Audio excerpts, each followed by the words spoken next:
Welcome back to Class and Grass podcast, season 2, episode 31.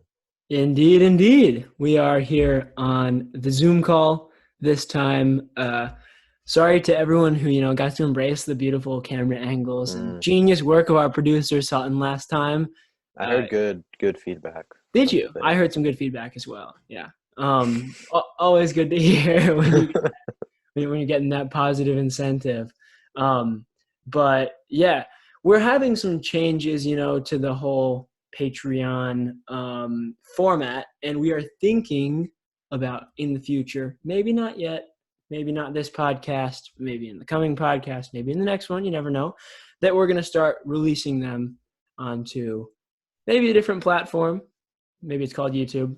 Um, more frequently, so that everyone can watch. And in order to do that, we need to find, the right place for Discord and all of you guys who support us, and the right way to go about that right now. So we're still in the works of figuring that out. But yeah. So for everyone who would like to watch and hasn't been able to over the past couple months, soon might be your chance. And with all of the great improvements, it should be good. But yeah, just hopping right into this week. It's more of the Super League type drama, you could say, in quotations. Like Mhm. not about the Super League necessarily anymore, but I think it's stirred up a lot of controversy about The owners. effects. Yeah. Owners and the higher ups and officials in these clubs, the decisions that they may be making. So the Liverpool Manchester United game that was supposed to happen on Sunday got canceled. They kept postponing it because initially the stadium got surrounded by protesters and angry fans, and then it got broken into, and they were all like running around on the field. And the police couldn't get in because they were like barricading around the stadium. Eventually, like it was all cleared out, but the players couldn't actually get to the facility, or like no one. It didn't make sense that it was going to go on. I know they were talking about worries if they didn't do the game, because then fans would get the idea that they have control over whether games happen or don't Hmm. happen. Oh, if this happens and they cancel it, will fans in the future just be like, oh, I don't want this game to happen, I'm going to go protest it. But I think it needed to be canceled just with all the stuff that happened. I don't know. What do you think on that? Um, oh yeah, I mean, it's mostly like safety. It's like they'd have to one like clean everything, just because of COVID protocols, and then two also, uh, like people could have like hid somewhere or left something, like just safety in general. I think they had to cancel it anyway. Um, but yeah, I know they're also worried about rescheduling it because Man U has the Europa League second leg semifinals, I think this week as well. So Yeah. uh, they're trying to get that game in. I thought maybe they would have tried to have it today too, but they didn't. So I don't know when they'll play it now. It might be later in the future.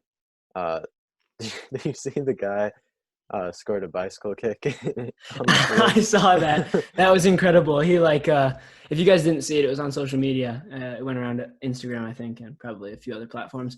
This guy was trying to recreate Wayne Rooney's incredible bicycle kick goal at Stretford End of Old Trafford, and and the guy filming him when he scored the bicycle kick had this enormous voice crack and like screamed as loud as he could for about 2 seconds, and then it went like dead silent. And Yeah. he kept filming for like 5 seconds after. It was It extremely must, yeah, it must have been early on, like yeah. before everyone was kind of in there because yeah, it was just like dead silent. The guy throws up the ball and does a bicycle kick into the net, and then there's like screaming, and then there's like nothing, like there's no one else around. It's like, okay, how do you get a ball in there? But Yeah, um, honestly. yeah, I think obviously uh, you saw Ed Woodward leave. I think the fans are taking the opportunity with the Super League and everything to be like to try and voice their power as they kind of showed with Super League, and how that all fell apart. Uh, they're trying to get him out, but at the same time with Arsenal now, I forgot the guy's name, but the owner of Spotify is looking very likely to take over Arsenal. along with implementing Henri, Vieira, and Bergkamp all being key kind of contributors to the club, and um, former players being in the club, I think would be really cool, especially at Arsenal. Yeah. I know they don't like their owner, and I think they're all very excited about it. Yeah, I think that the Arsenal fans have shared a strong disliking to the American owner. How do you Cronky, pronounce? Is it Kroenke? Cronky. Yeah. It's hard because like owners are partially in it, to have fun with the club, but also partially in it to make money. So, sometimes they go against what the fans want to do, which is obviously football is for the fans. And when your fans aren't happy with the way your club's doing things or being run, there's a problem there. And I think Arsenal have been having a problem for a while, as have many other clubs, but I think Arsenal and Man United somewhat are two of the ones that you can highlight. And I just think, like you said, the Super League has been a catalyst for all of these fans to say, okay, yeah, now we have momentum. Let's go actually try to make a difference here. So yeah, and also I think you can never tell because this Spotify owner said, I've been a fan of Arsenal for a while. I like watching Arsenal, and I have some great ideas for the way the club's going to be shaped in the future. But you can really never tell if that's true. But I think that with him teaming up with Vieira and Henri, two players who have really, I don't know, emulated Arsenal throughout their footballing careers and kind of, part of the Invincible squad, part of that most legendary Arsenal team. I think if they have part ownership and they're actually allowed to have a say in what happens, that'll be really influential for the club. So I think that that's super positive, moving in the right direction, especially considering I'm fairly certain that Kroenke hasn't been to Emirates in like 3 years. Really? There's something that I read that he hasn't actually gone to an Arsenal game. It might not have been 3 years, but in a very long time, like even pre-COVID, like he just didn't go very often Yeah. because he's American, obviously. Yeah, but I still see like there's many clubs where they show the owner Yeah, at every game. Like exactly. even though I know a lot of Spurs fans don't like Daniel Levy, Yeah, I Levy's I at see him everything. I see him at every home game, Yeah. which I think is good. But obviously, I don't think he's run the club very well. I don't think they all of brought in all of these players. big clubs are just so corrupt. It's Yeah, crazy. I mean, even looking at Barca right now and like Real Madrid and how they're running things, they're not in the spotlight right now. Partially because yeah, I think English football takes the crown when it comes to all this politics and stuff. But I don't know. I don't. They've made some pretty bad decisions, but I mean, they just don't get the spotlight. But even over there in Spain, it's not going too great for them. And Barca actually could have taken the lead of that La Liga title race and choked it against Getafe, I think it was, or was it? I think it was Getafe. They lost 2-1, and so now they are still unable to take the lead. There's 4 games remaining, and I think the top 4 are separated by 2 points. There's one it's on like very close. 74, Yeah, 2 on 73, 1 on 72. Super close. So I don't really know what's going to happen there. But one team who maybe their ownership is bad, but clearly their success has not been, is Inter Milan right now.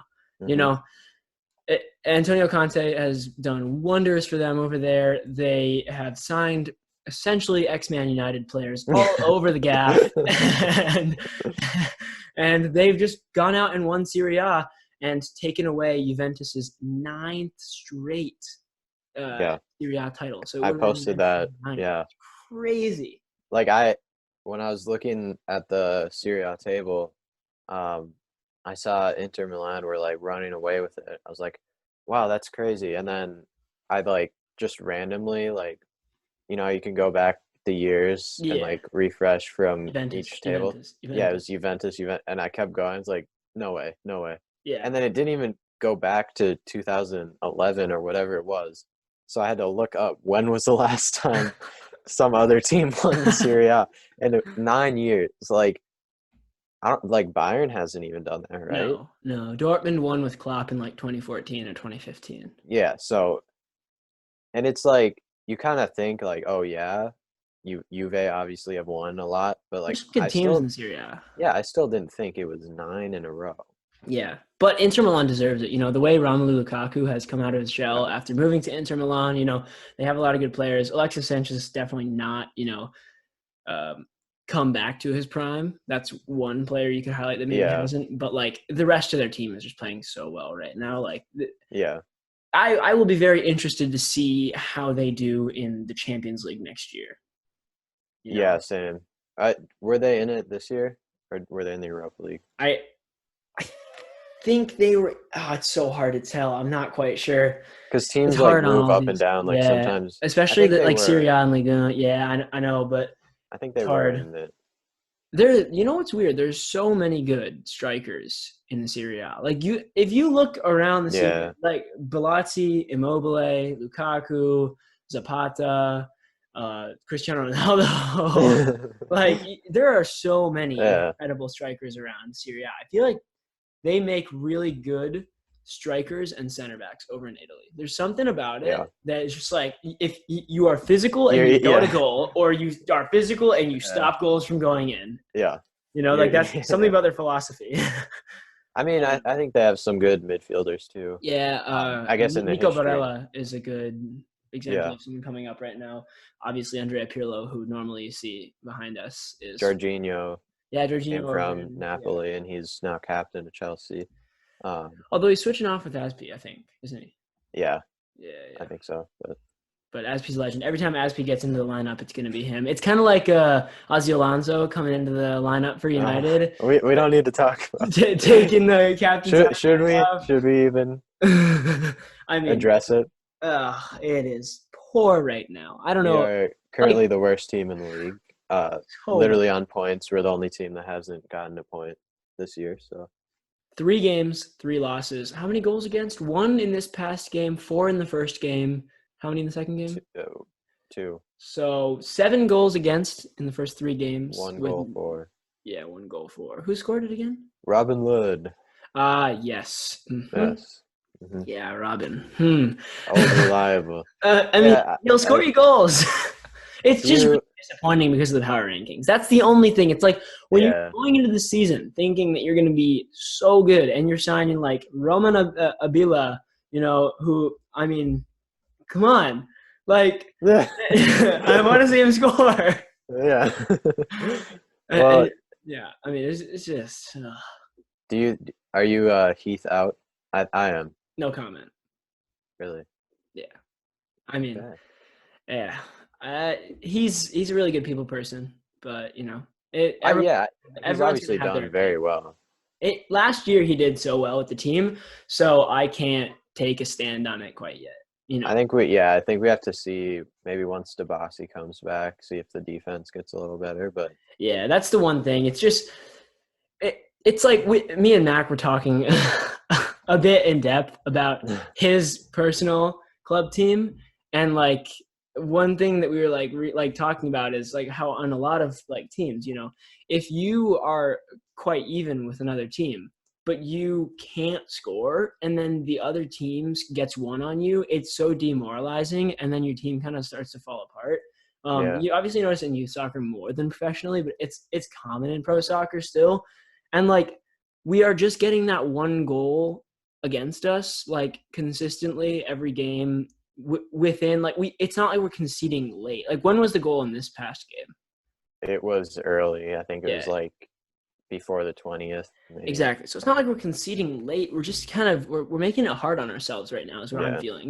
We can't give ourselves the time to make those chances. The only goal we scored was when the game was already gone. yeah. So it's hard. I mean, I think Dabasi being back will help solidify that defense a bit more. How are you liking Raitala in that spot? Um, I think he's a very good passer for a I would center back. have to agree with you. He's really good with his feet. Yeah, but I think he is a left back primarily, so I don't think he is a center back. His defending hasn't like very much impressed me, but I think he is the better option than Coleman at the moment.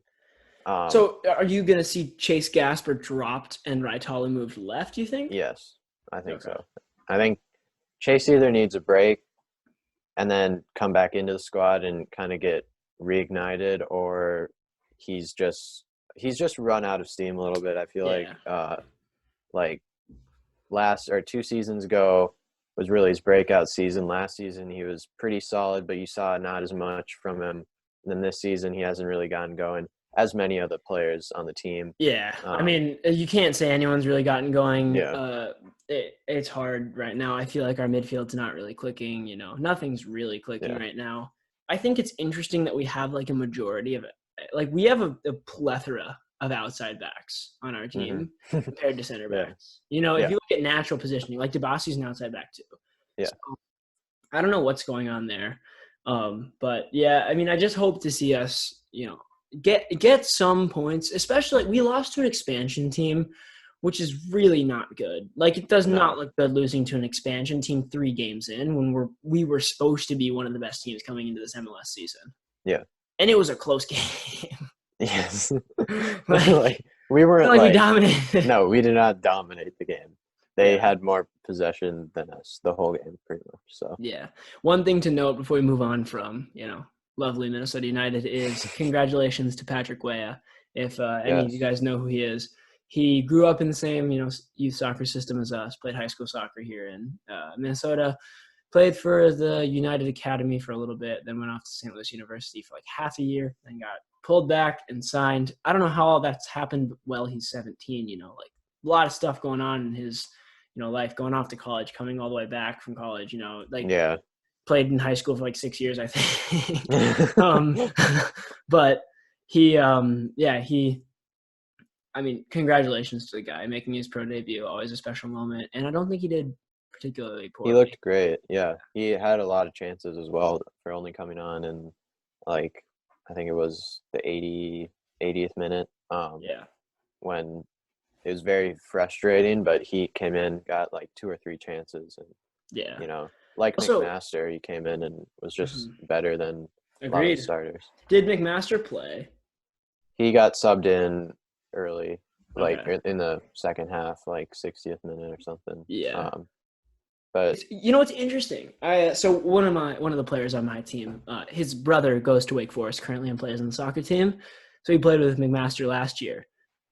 And it's like, he was like, yeah, he was good, but he wasn't like a standout best player on the team. And then he's coming to Minnesota United and looking a lot better than a lot of our players. Looks like it's like, what's going on here? Yeah.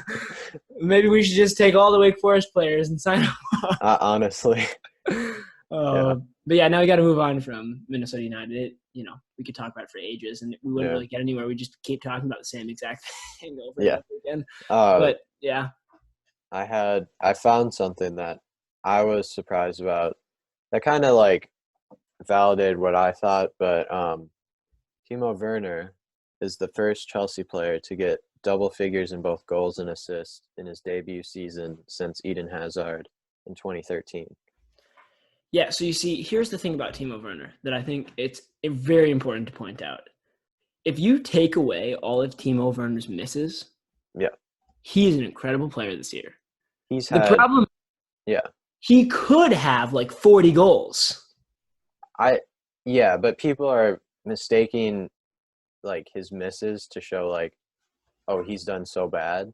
Yeah, it's just obviously something's gone wrong this season. He's just been very low in confidence, but at the same time, no one has been producing double figures in both assists and goals for Chelsea since Eden Hazard. Yeah. No, I mean he's a good player. It's like he's class.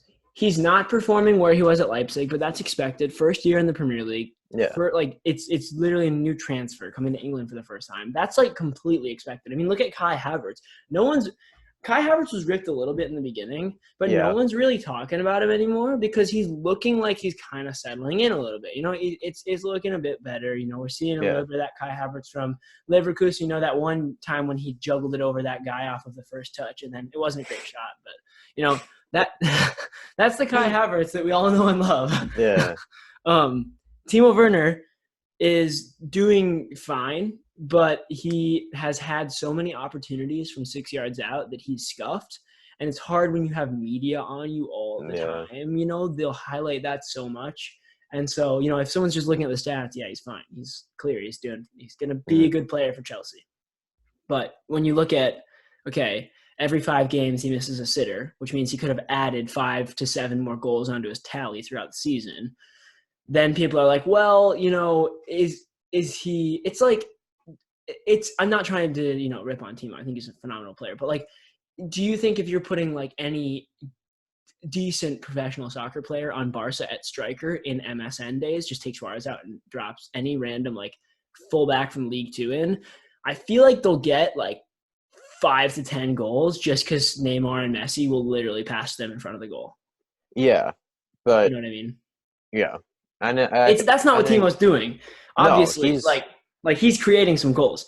It's just like there are ones where I feel like where I'm going with this is there are ones where I feel like anyone in the professional soccer world is like looking like, oh, they would make that, and somehow Timo is not making those. Yeah. And so people are highlighting those. You know what I mean?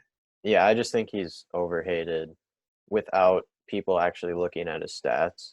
Because I bet like 90% of the people who like just hate on him, like if you ask them like, oh, what's his like goals and assist tallies, they'd probably say like, oh, he's like 5 goals, 5 assists or something. Yeah. But he's in like the teens, which is like crazy to me. And that was just really surprising. Everyone loves Patrick Bamford, and Patrick Bamford doesn't have those numbers this season. He has more goals, but he doesn't have as many assists. So yeah, like it's just I think it's all about expectation.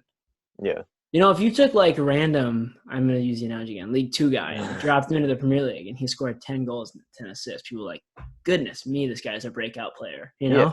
But it's all about expectation. And also, like I said, it's just like when you miss sitters, people are going to focus on that, even if you score fine goals half the time, Yeah. So it's unfortunate, but it is the way it is. One more thing to touch on is the career length of Arturo Vidal. I saw this come up this week, and it's just kind of astonishing. Like, Arturo Vidal has never in his life, in his professional career, finished in a European top 5 league, and he's never played in any league other than the European top 5 leagues. So in his entire pro career anyway, and they've all been in European top 5 leagues, he's never finished below second place. And he's only finished second once, and that was last year when he was with Barca. His first 5 years of his career, he won the Serie A with Juventus. His 3 years after that, he won Bundesliga with Bayern. And then a year after that, he won La Liga with Barca. Then he got second in La Liga with Barca, and now he just won Serie A with Inter Milan. Yeah. That's ridiculous. Like, what I'm trying to think, what other players have done something it's like Dani Alves, who just like it's not the same, but he has so many trophies. You know? It's players who just like, because like no one talks about Arturo Vidal. They're like winner. Yeah. No one's like, when I think of him like just like good player. He's getting 5 red cards a season. He's putting in tackles everywhere, and maybe hitting a screamer every couple games, and like just a solid midfielder. Yeah. But I don't think of him as like on the same level as like a serial winner that's like got so many trophies. Yeah, he's been to those big clubs, but I don't think of him as like, he was on that team where they're really good. And it's hard, like, do you think that he has played an instrumental part in those titles, or do you think he's been title hopping? Yes, for Bayern and Juventus. Definitely not for Barca. Barca, I don't think he really. And I didn't watch enough of Inter. Inter. I mean, we could look this up about appearances and everything. You would think so. Basically, like, I think with Bayern and Juve, especially because that Juve team that he was on was very good, and with Bayern, that was a very good team as well. And I remember him playing a lot in that team. And then, I think if you just check with Inter. Yeah, so he has played 23 matches in the Serie A, had 1 goal and 1 assist. He's played 3 Coppa Italia matches and 4 Champions League matches. So that does answer our question earlier. They were in the Champions League. Okay. He has 2 goals overall, 1 in the Coppa Italia, 1 in the Serie A, and then 1 assist in the Serie A. 23 matches tells me. either he got a big injury or half of those were substitutions. So yeah, I think he's older now, Yeah. so I'm guessing he's in more of a rotation role. Hmm. Um, depending on the game, probably, or like you said, late game situations, bringing him on. Get Uh, that red card up the field, stop the attack. yeah, well, yeah, just no nonsense Yeah. defending when you need it. Like Yeah. who else better? So I mean, it's kind of, he reminds me of Rajan Angolan. yeah, Like two exactly. players very Yeah. similar. If all of you Premier League Well, lovers he's out on Inter too, right? Raja, no, not anymore. I think he's on like Cagliari now. Cagliari. Oh, true. Yeah. But for all of you Premier League lovers out there, I mean, who would be a midfielder to compare to, Arturo Vidal and Rajan Angolan? Hmm. It's hard. I It's mean, like a it's mix think of like Conte, but like with big. a little meaner. Yeah. I feel like. If you guys, I don't know, you can't quite say he's Roy Keane because Roy Keane was just kind of out to kill everyone. And I mean, he did have a little technique, but like I feel like Vidal and Nainggolan had like they're known for more Yeah. their finesse play. Yeah, they as well. definitely have some good technique on them. It's hard. It's like you take like Wilfred and Ndidi with like physicality, and Yeah. you combine it with, I don't know. It's hard. Like, I don't know. Maybe. Ndidi and Tielemans. Yeah, no, it's that's actually so accurate. Yeah. It's so accurate. It's like a little bit less physical than Ndidi, but more aggressive, and then a Yeah. little bit less technique than Tielemans, and you just morph it into one, and you get this like really good midfielder who's all around and is just going to want to get the ball from the other team. And It's like for people who understand FIFA, it's like 80s in every section. Yeah, like an 80 out of 100 in every single section. Just solid with every type of play. Yeah. If you just think about like grades, if you had like an 80 everywhere, but you could only have like, I mean, I suppose that's like a little different. But you could only have like, you can either only have like some 90s, like you can have 80s, just like solid in everywhere. You like, because no one even. No one has like the best pace and the best defending and the best passing and the best shooting. Like, you don't have like all of that. Yeah. It's not possible. So like they're the closest it comes. If you guys watched soccer a long time ago, basically like Ruud Gullit, but a step down. Mm-hmm. So yeah.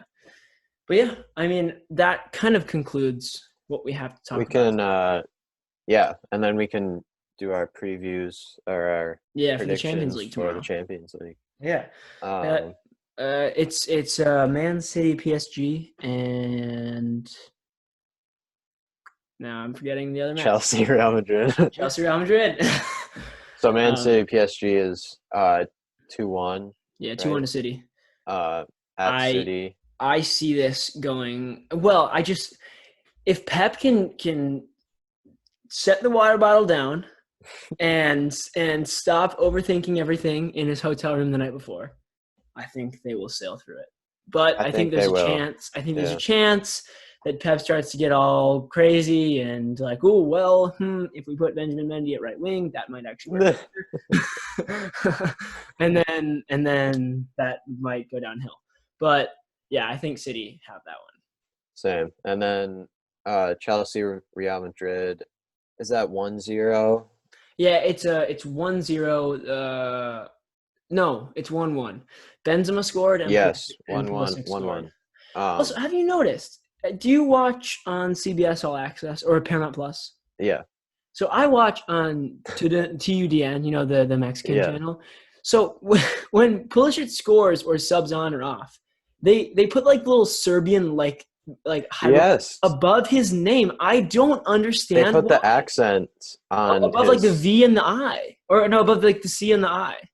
And the V or they put a V above they put a V above the S. Mm-hmm. And then like something carrot above the C. Yeah, it's so weird. It's like Serbian or like Croatian, but he's not Serbian or Croatian. No, not how it looks like Subasic or like Perisic or something. Exactly. It's so weird. I just needed to bring that up because it was driving me crazy when I was watching the games. I was like, he is not Serbian. Yeah, I noticed the same thing. That's hilarious. But I think Chelsea. I think Tuchel is Too good just defensively. he's on a roll right now, and Dude, if Chelsea win the Champions League after the start they had with Frank, that's going to I be ridiculous. I could see it happening completely. Oh my gosh. And they already beat Man City in the Carabao Cup. Semi, yeah, FA Cup Or yeah, it semifinal. was semifinal of the FA Yeah, Cup. So it was like so yeah, I mean, like they clearly can beat Man City. So if they can it would be an interesting rematch. Let's just say that. yeah. I would like that actually, an probably all most, an even all though it's English all final. English, which is kind of boring. I think those are definitely the two I would predict. But Real Madrid have so many weapons. They are like they're so. And Ramos, will he be back? He might be back by then, and Ramos Maybe. makes it a whole different story. Yeah, true. But yeah, I Um, mean, never know. Next time we will know, and next time we'll be back in the studio. Yeah, yeah, we can assume. Um, expect it. expected studio time next time, Yeah, and if we think about it, after June, the beginning of June, and maybe like one or two times in July, maybe once, the Zooms will be over until like November or December again, which is really good to hear because, we're going to be then cruising through. We'll be in like summer, where there's not as much traveling. And then, high school season, obviously, you don't like travel anywhere else. So, yeah. yeah. And obviously, the two lads on the screen right now will be dominating in high Yes. school season. So, yeah. Until next week, hopefully, all you guys have a great week. And yeah, peace.